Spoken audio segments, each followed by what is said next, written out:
নমস্কার, আপনারা দেখছেন হাই নিউজ, সঙ্গে রয়েছি আমি ঋতু। শুরু করছি নিউজ টুডে, আর শুরুতেই দেখে নেব আজকের হেডলাইন্স।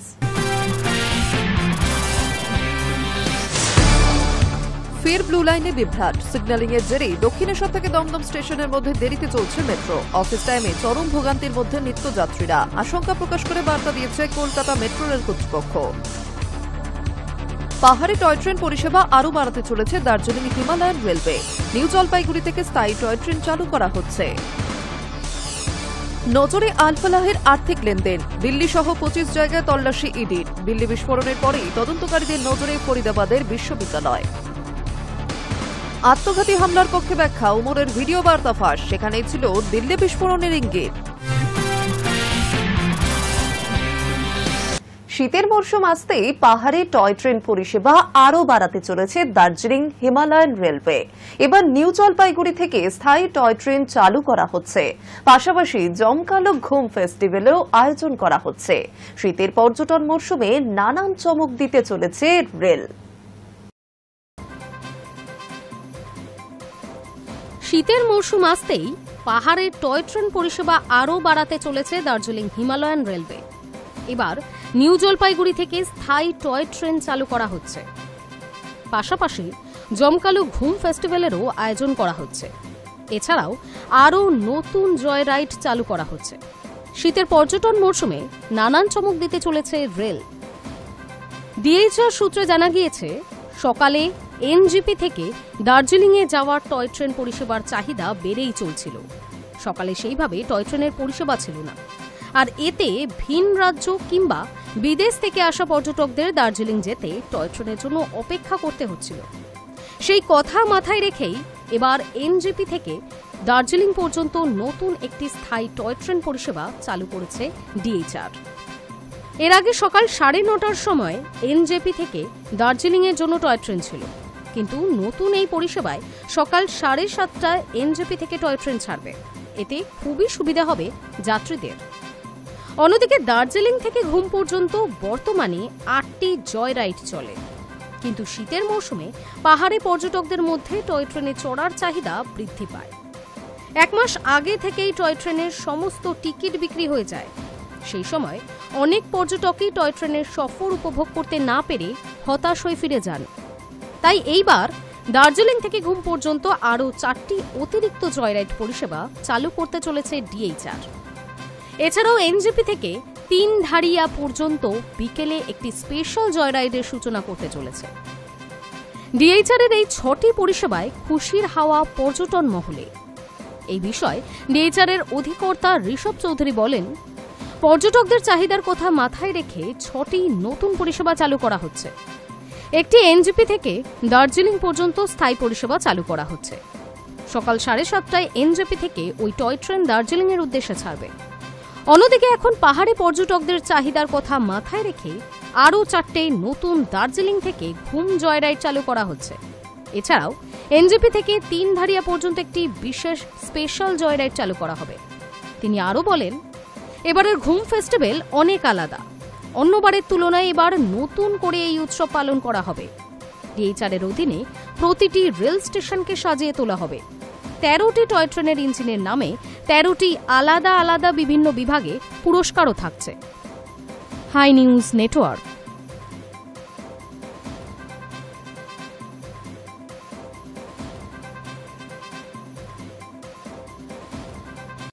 শান্তিনিকেতনের বিশ্বভারতী বিশ্ববিদ্যালয়ের বিদ্যাভবনের ক্লাসরুমে হঠাৎই আগুন। সম্ভবত এসিতে আগুন লাগায় ব্যাপক চাঞ্চল্য ছড়ায়। মঙ্গলবার সকালে ঘটে যাওয়া এই ঘটনায় আতঙ্কে ছাত্রছাত্রীরা তৎক্ষণাৎ উপরের তলা থেকে নিচে নেমে যায় বলে খবর। শান্তিনিকেতনের বিশ্বভারতী বিশ্ববিদ্যালয়ের বিদ্যাভবনের ক্লাসরুমে হঠাৎই আগুন। সম্ভবত এসির যন্ত্রে আগুন লাগায় ব্যাপক চাঞ্চল্য ছড়ায়। মঙ্গলবার সকালে ঘটে যাওয়া এই ঘটনায় আতঙ্কে ছাত্রছাত্রীরা তৎক্ষণাৎ উপরের তলা থেকে নিচে নেমে যায়। বিভাগ চত্বর ও রাস্তার ধারে মুহূর্তে ভিড় জমে যায়। ঘটনার খবর পেয়ে দ্রুত ঘটনাস্থলে পৌঁছে যায় বোলপুরের দমকল বাহিনী এবং শান্তিনিকেতন থানার পুলিশ। দমকলের তৎপরতায় আগুন নিয়ন্ত্রণে আসে এবং বড় কোনো বিপদের আশঙ্কা দূর হয়। যদিও হতাহতের কোনো খবর নেই। এই আগুন কিভাবে লাগলো তা তদন্ত প্রক্রিয়া চলছে। সেটা আমি বলতে পারবো না। তো আমাদেরকে খবর দেওয়া মাত্র আমরা তড়িঘড়ি আমাদের ব্রিগেড ভেহিকেল MP 397 নিয়ে আমি উপস্থিত হয় এখানে আমাদের ক্রু নিয়ে, এবং এখানে আমরা যখন G+1 মানে অ্যাকচুয়ালি ফার্স্ট ফ্লোরের আউটডোরে যেখান থেকে এসি সার্কিটের নির্গত হয়েছে আউটডোরে, সেখানে আগুনটা লাগে। এখানকার যিনি সিকিউরিটি ছিলেন রামবাবু, উনি প্রথমে এক্সটিংগুইজার চার্জ করেন, এক্সটিংগুইজার চার্জ করে আগুনটাকে কন্ট্রোল আনেন। তা সত্ত্বেও কিছুটা ধোঁয়া উঠছিল, আমরা দেখি এবং পর্যবেক্ষণ করে আমরা পুনরায় আবার DCP চার্জ করি এবং আগুন আমরা নিয়ন্ত্রণে নিয়ে চলে আসি। না, ভয়ঙ্কর ঘটার সেরকম সম্ভাবনা ছিল না, কারণ আমরা যেহেতু তাড়াতাড়ি ঘুরে এসে পৌঁছেছিলাম, আগুনটা স্প্রেড হতে আমরা দিতাম না। Station officer Sourav Mondal, officer in-charge Bolpur fire station. ছাত্রছাত্রীদের দাবি এসি যন্ত্রের শর্ট সার্কিট থেকেই আগুনের সূত্রপাত হয়েছে। প্রাথমিকভাবে ক্ষয়ক্ষতি সীমিত হলেও এই ঘটনায় নিরাপত্তা নিয়ে উঠেছে প্রশ্ন। বিশ্ববিদ্যালয় কর্তৃপক্ষ গোটা বিষয়টি খতিয়ে দেখছে বলেও জানা গিয়েছে। Hi news Network.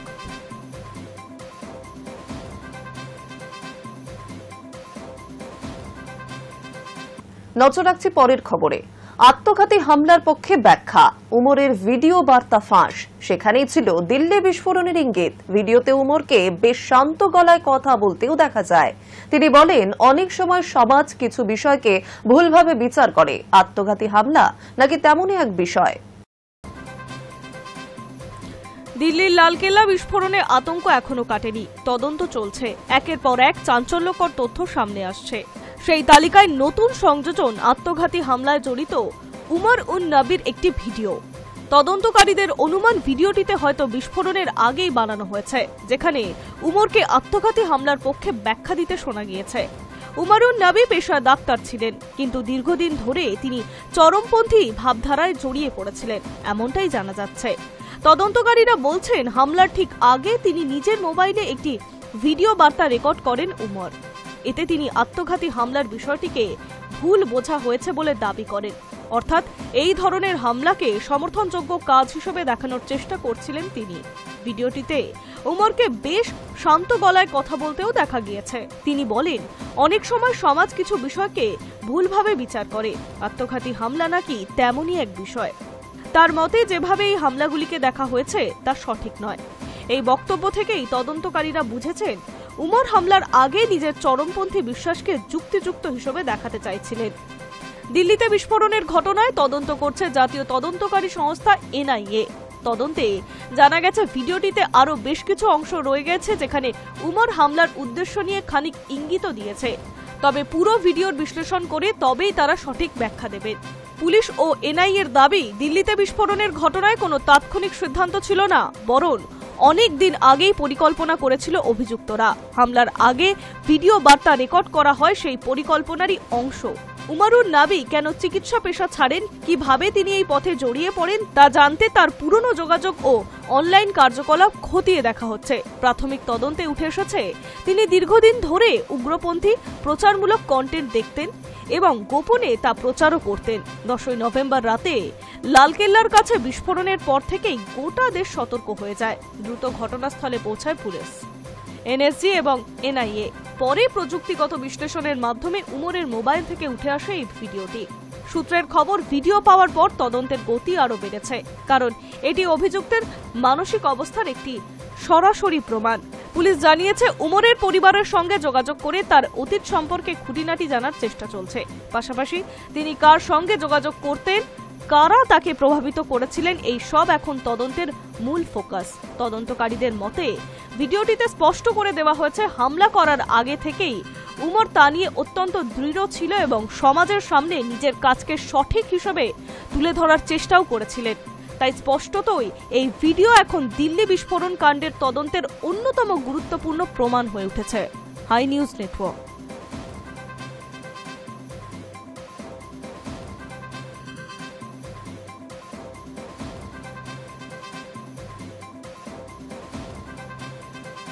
নজরে আল ফালাহের আর্থিক লেনদেন। দিল্লি সহ 25 জায়গায় মঙ্গলবার সকাল থেকে তল্লাশি ইডির।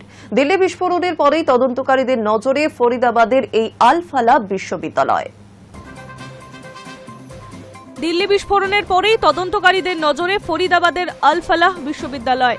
এবার বিশ্ববিদ্যালয়ের আর্থিক লেনদেনের বিষয়ে তদন্তে নামল এনফোর্সমেন্ট ডিরেক্টর। মঙ্গলবার সকালে দিল্লির অফিসে হানা দিল কেন্দ্রীয় তদন্তকারী সংস্থা।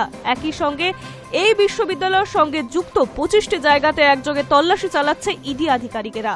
এমনকি এই বিশ্ববিদ্যালয়ের চেয়ারম্যান জাভেদ আহমেদ সিদ্দিকীকেও জেরা করা হচ্ছে বলে খবর। তার বাড়িতে মঙ্গলবার সকালে পৌঁছে যান তদন্তকারীরা। সেখানেই জাভেদ আহমেদ সিদ্দিকীকে বিশ্ববিদ্যালয়ের আর্থিক লেনদেন সংক্রান্ত বিষয়ে জেরা করা হচ্ছে বলে খবর। ইতিমধ্যেই নজরে থাকা ফরিদাবাদের এই বিশ্ববিদ্যালয়ের বিরুদ্ধে মামলা রুজু হয়েছে।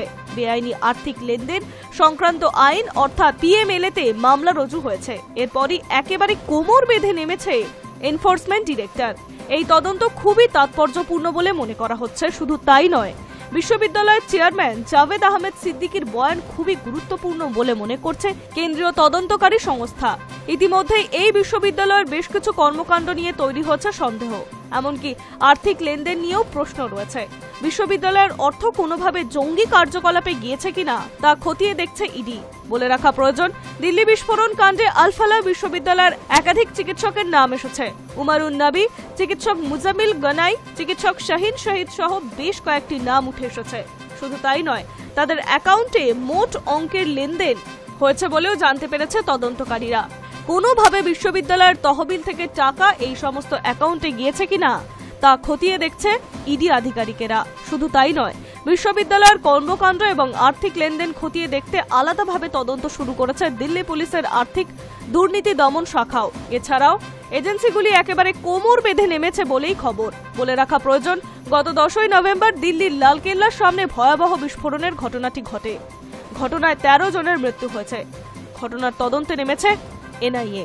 High news Network. দিল্লি বিস্ফোরণের দুঃস্বপ্ন এখনো টাটকা।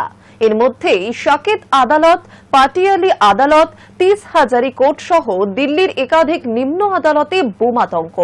এছাড়া দিল্লির দ্বারকা এবং প্রশান্ত বিহার এলাকায় দুটি সিআরপিএফ স্কুলেও বোমাতঙ্ক ছড়িয়েছে বলে জানা যাচ্ছে।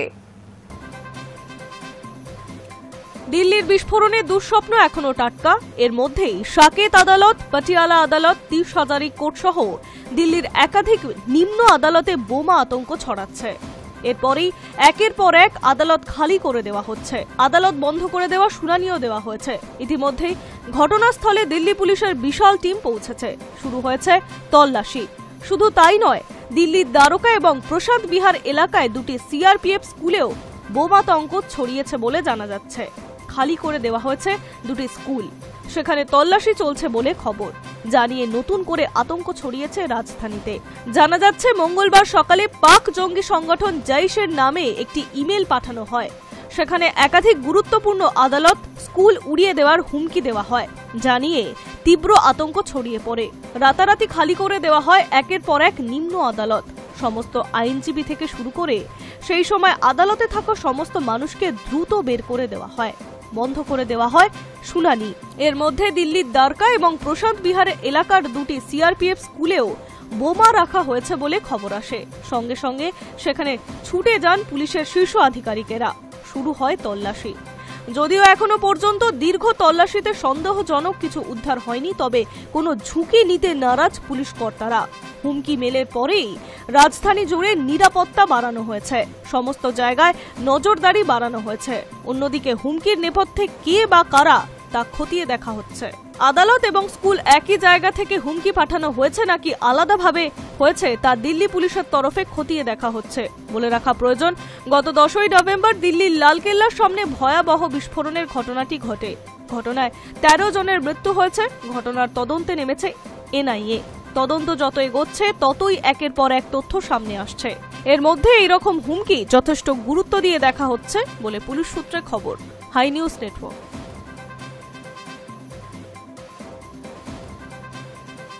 ভয়াবহ পর্যায়ে পৌঁছালো দিল্লির বাতাসের গুণগত মান। কেন্দ্রীয় দূষণ নিয়ন্ত্রণ বোর্ডের তথ্য অনুযায়ী রাজধানীর বাতাসের গড় গুণমান সূচক অর্থাৎ AQI 359, বাওয়ানার AQI 427, যা সবচেয়ে খারাপ পরিস্থিতি। ভয়াবহ পর্যায়ে পৌঁছল দিল্লির বাতাসের গুণমান। সোমবার সকালে দিল্লিবাসীর ঘুম ভাঙল ঘন কুয়াশার মধ্যে। কেন্দ্রীয় দূষণ নিয়ন্ত্রণ বোর্ডের তথ্য অনুযায়ী মঙ্গলবার সকালে রাজধানীর বাতাসের গড় গুণমান সূচক বা এয়ার কোয়ালিটি ইন্ডেক্স ছিল 359। তবে সবচেয়ে খারাপ পরিস্থিতি ছিল বাওয়ানারে। সকাল 7টা নাগাদ সেখানে আইকিউ ছিল 427। একদিকে কুয়াশার ঘনত্ব, অন্যদিকে বায়ুর গতিবেগ একেবারে মৃদু, যার ফলে দূষণ লাফিয়ে বাড়ছে বলেই মনে করছে কেন্দ্রীয় দূষণ নিয়ন্ত্রণ বোর্ড। গত সপ্তাহেই দিল্লি কার্যকর হয়েছে গ্রেডেড রেসপন্স অ্যাকশন প্ল্যান 3-তে, কিন্তু তারপরেও দূষণ কমার লক্ষণ নেই। কেন্দ্রীয় দূষণ নিয়ন্ত্রণ বোর্ডের তথ্য অনুযায়ী সোমবার সকালে দিল্লির কর্তব্যপথ এলাকায় বাতাসে গুণমানের সূচক ছিল 341, চাঁদনি চকে 383, আরকে পুরমে 366, পাঞ্জাবিবাগে 384, পাটিয়াগঞ্জে 369 এবং আনন্দ বিহারে 383। প্রসঙ্গত, দীপাবলির পর থেকে বিষাক্ত হয়ে উঠেছে দিল্লির বাতাস, তাই ক্লাউড সিটিং এর ব্যবস্থা করেছে দিল্লি সরকার। সম্প্রতি তারই ট্রায়াল হচ্ছে, কিন্তু বৃষ্টি হয়েছে না হওয়ার মতো। অথচ ইতিমধ্যে 3টি ব্যর্থ ট্রায়াল বাবদ প্রায় 1.70 কোটি টাকা খরচ হয়ে গিয়েছে, কিন্তু লাভ কিছু হয়নি, বরং লাফিয়ে বাড়ছে দূষণ, আর এই পরিবেশে বাড়ছে অসুস্থতা, বাড়ছে উদ্বেগ। Hi news network.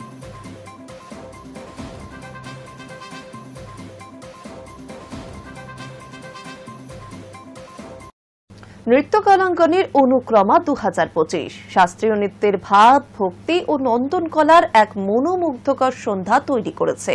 এটি ছিল তাদের বহুল প্রতীক্ষিত বার্ষিক অনুষ্ঠান, যেখানে নানা ঘরানা এবং শৈলী নৃত্যের সমন্বয়ে আয়োজিত হয়েছিল সাংস্কৃতিক অনুষ্ঠান। নৃত্যকলাঙ্গনের অনুক্রমা 2025 শাস্ত্রীয় নৃত্যের ভাব, ভক্তি ও নন্দনকলার এক মনোমুগ্ধকর সন্ধ্যা তৈরি করেছে। ভারতীয় শাস্ত্রীয় নৃত্যের গভীর ঐতিহ্য, আধ্যাত্মিকতা ও নন্দন তত্ত্বকে রেখে নৃত্যকলাঙ্গন আয়োজন করতে চলেছে তাদের বহুল প্রতীক্ষিত বার্ষিক অনুষ্ঠান অনুক্রমা 2025। নানা ঘরানা ও শৈলীর নৃত্যের সম্মিলনে সাজানো এই আয়োজন একদিকে যেমন গুরু শিষ্য পরম্পরার প্রতি শ্রদ্ধা নিবেদন, তেমনি শিল্পরসিকদের জন্য এক অনন্য সাংস্কৃতিক অভিজ্ঞতা। অনুষ্ঠানের সূচনা হয় গণেশ বন্দনা শুভ ঘড়ি দিয়ে।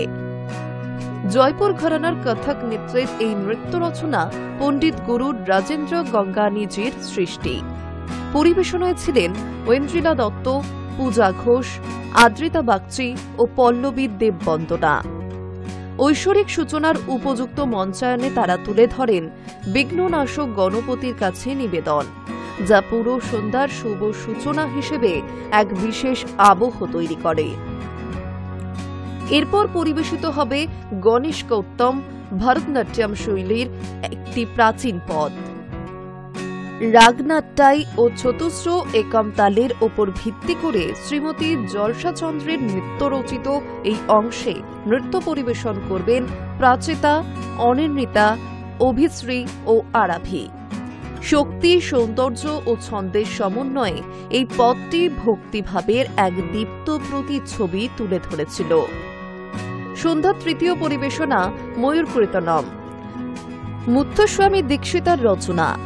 রাগধন্যাসী ও মিশ্র চাপ তালে পরিবেশিত এই অংশটি নিবেদন করছেন শ্রীমতী জলসাচন্দ্র। দীক্ষিতার 250তম জন্মজয়ন্তীর প্রতি শ্রদ্ধা জানিয়ে তার মায়াবরমের ময়ূরনাথ স্বামীর বন্দনা নতুন তাৎপর্য পায়। নৃত্যের প্রতিটি ভঙ্গিমায় ফুটে ওঠে দীক্ষিতার সঙ্গীত সৃষ্টির পাণ্ডিত্য ও দেবত্বকের ভাবনা। অনুষ্ঠানের বিশেষ আকর্ষণ হিসেবে যোগ দিয়েছিলেন বিভিন্ন শৈলীর অতিথি ও শিল্পীরা। শ্রীমতী লক্ষ্মী কমেশ্বরী ভেমপতি পরিবেশন করবেন কুচিপুড়ি শৈলীতে পুরায়া মামা কামম, যা কৃষ্ণলীলা তারঙ্গিনীর একটি অংশ। এর নৃত্য রচনাকার পদ্মভূষণ ডক্টর ভেমপতি চিন্নাস্বামী সত্যম।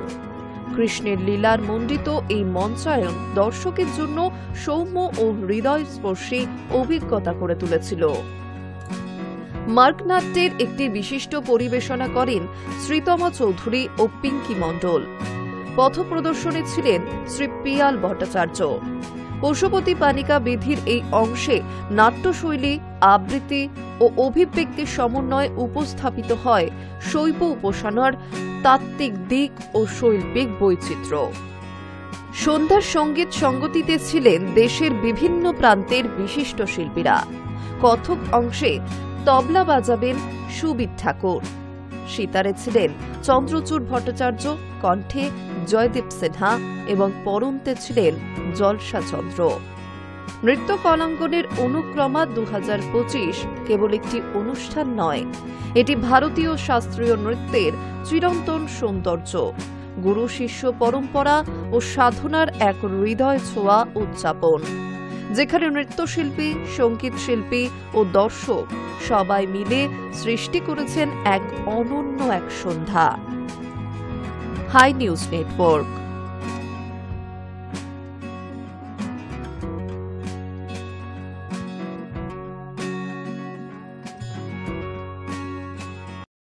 গভীর জঙ্গলে ঘুরছে ভাল্লুক, অর্থাৎ বাঘের সামনে অদ্ভুত ভঙ্গি করতে থাকে ভাল্লুকটি। নিজেকে বাঁচানোর চেষ্টায় বিভিন্ন ভঙ্গি করতে থাকা ভাল্লুকটি দেখে তাজ্জব হয়ে মাটিতে বসে পড়ে বাঘটিও। গভীর জঙ্গলে ঘুরছে ভাল্লুক, হঠাৎ একটি বাঘ আক্রমণ করে তাকে। অদ্ভুত ভঙ্গি করতে থাকে ভাল্লুকটি। নিজেকে বাঁচানোর চেষ্টায় বিভিন্ন ভঙ্গি করতে থাকা ভাল্লুকটিকে দেখে তাজ্জব হয়ে যায় বাঘটিও, চুপ করে বসে পড়ে মাটিতে। মুহূর্তেই উধাও হয়ে যায় ভাল্লুকটি। সামাজিক মাধ্যমে ভাইরাল হয়েছে ভিডিও। আসলে প্রতিদিনই কিছু না কিছু ঘটে বনাঞ্চলে, তার কিছু কিছু সামনে আসে। দুই শক্তিমান প্রাণীর একটি 57 সেকেন্ডের ভিডিও ভাইরাল হয়েছে সোশ্যাল মিডিয়ায়। সেখানে দেখা যাচ্ছে বিপদের মুখে পড়ে চালাকি দেখিয়ে বাঘের সামনে থেকে ভাল্লুক। ভিডিওটিতে দেখা গিয়েছে গভীর জঙ্গলে ভাল্লুকটিকে আক্রমণ করে একটি বাঘ। ভাল্লুকটি প্রথমে পালাতে গেলে বাঘটি তার পিছু নেয়। এরপরই রুখে দাঁড়ায় ভাল্লুকটি। নিজেকে রক্ষার তাগিদে সতর্ক করতে থাকে বাঘটিকে। তার নানা কাণ্ড দেখে মাটিতে বসে পড়ে বাঘটিও। সঙ্গে সঙ্গে ঘটনাস্থল থেকে পালিয়ে যায় ভাল্লুকটি। হতবাক হয়ে কিছুক্ষণ সেখানে বসে থাকে বাঘটি। এরপর শিকার হারানোর পর ক্লান্ত শরীরে ফিরে যায় সে। এই ভিডিওটি সোশ্যাল মিডিয়ায় ঝড়ের গতিতে ভাইরাল হচ্ছে। 24,000-এরও বেশি মানুষ এই ভিডিওটি দেখেছেন। নেট নাগরিকরা মজার মজার মন্তব্য করছেন সেখানে। একজন লেখেন, বাঘের ওজন 300 কেজিরও বেশি, কেউ কল্পনাও করতে পারে না ওরা লড়াই করছিল।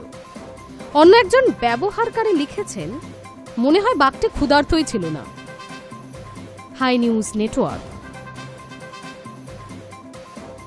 নিউজ টুডে এখন এই পর্যন্তই। আরও অন্যান্য খবরের জন্য নজর রাখুন হাই নিউজে। নির্ভীক, নিরপেক্ষ।